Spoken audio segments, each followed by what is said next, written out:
Hello, everybody. Scott Golden here with the SmackDown review for the 4th of February 2022.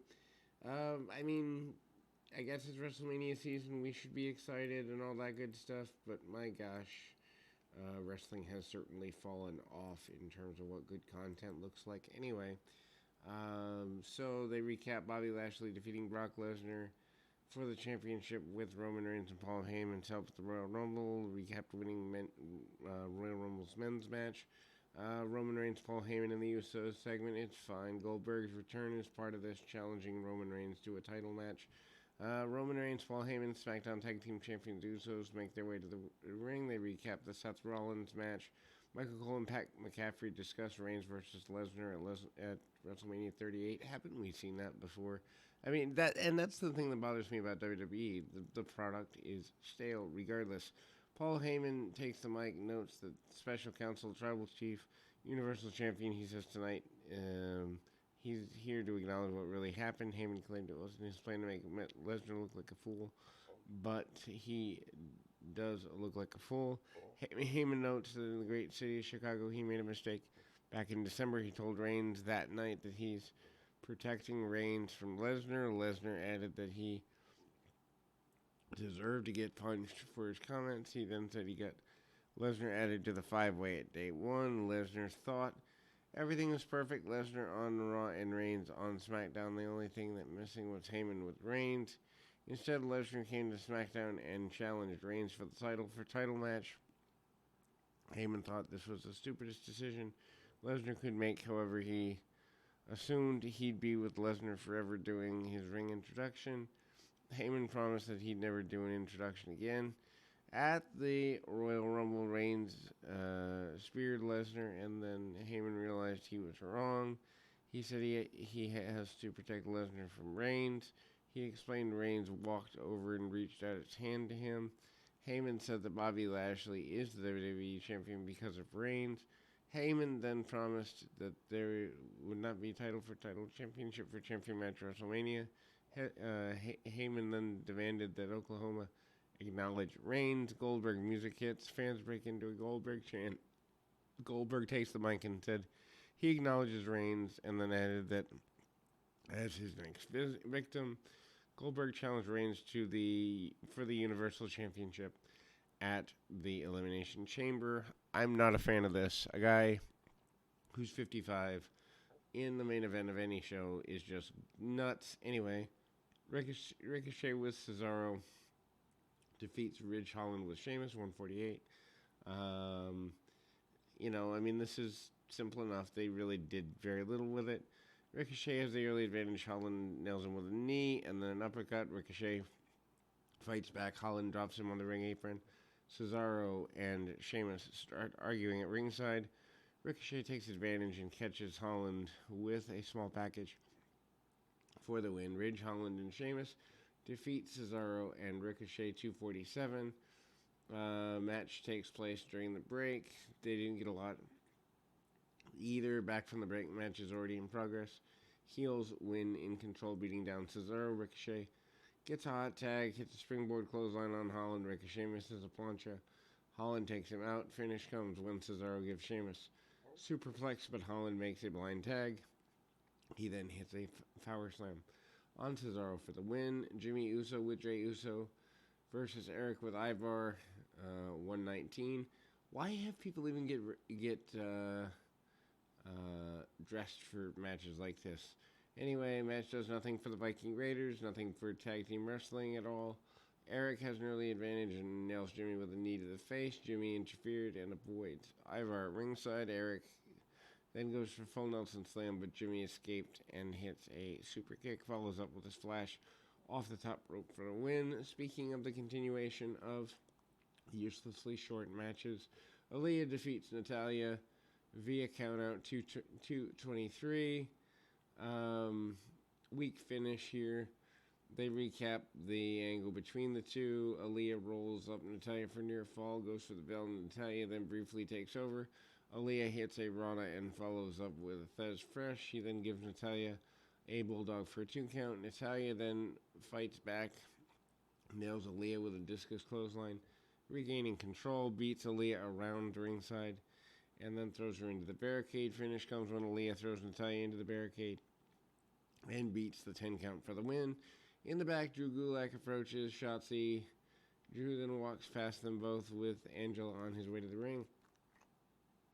Drew McIntyre has a decent enough segment. They recap his stuff with Happy Corbin, which is a waste of McIntyre. McIntyre discusses rumors that he'd be out of action for several months. He didn't care what doctor told him.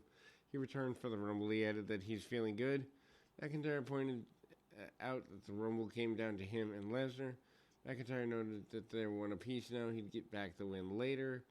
McIntyre turns attention to Corbin and Moss. Happy Corbin interrupts, makes fun of him. He wondered how it felt to be thrown out by Lesnar.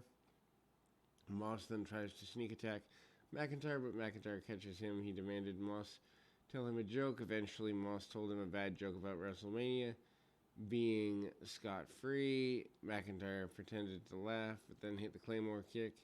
They then showed clips of Sami Zayn crashing the Jackass Set Forever premiere, and Johnny Knoxville had security throw him out. In the back, Zayn is with Adam Pearce. Nothing really matters with that. Natalya then walks in, demands a match with Aaliyah and a submission and pinfall only. Natalya added it's going to be a dungeon style. Cole and McCaffrey confirm Reigns versus Goldberg for the Elimination Chamber Championship Contenders match.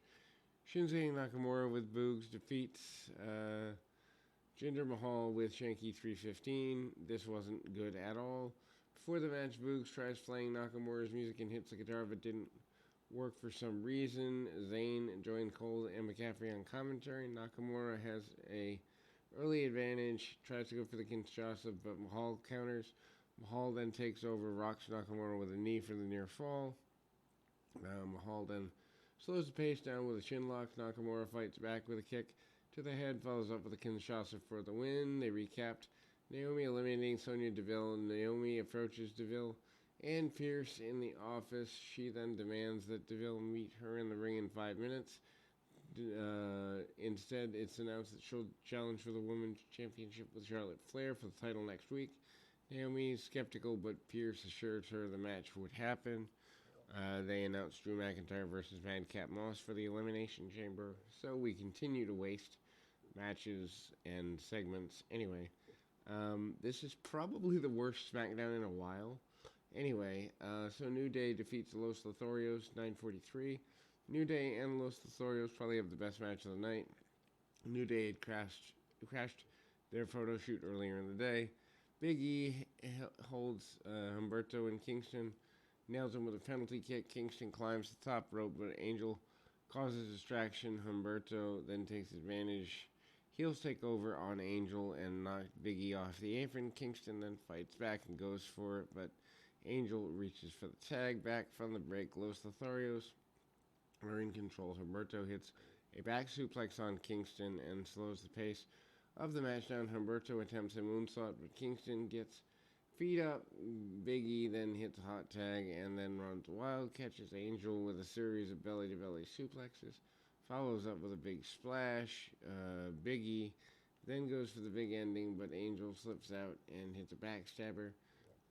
New Day recovers with Doomsday Bulldog and a very close near fall. Los Lotharios hits a Doomsday Dropkick combo on Kingston for another close fall. Kingston recovers and hits a double foot stomp to regain control.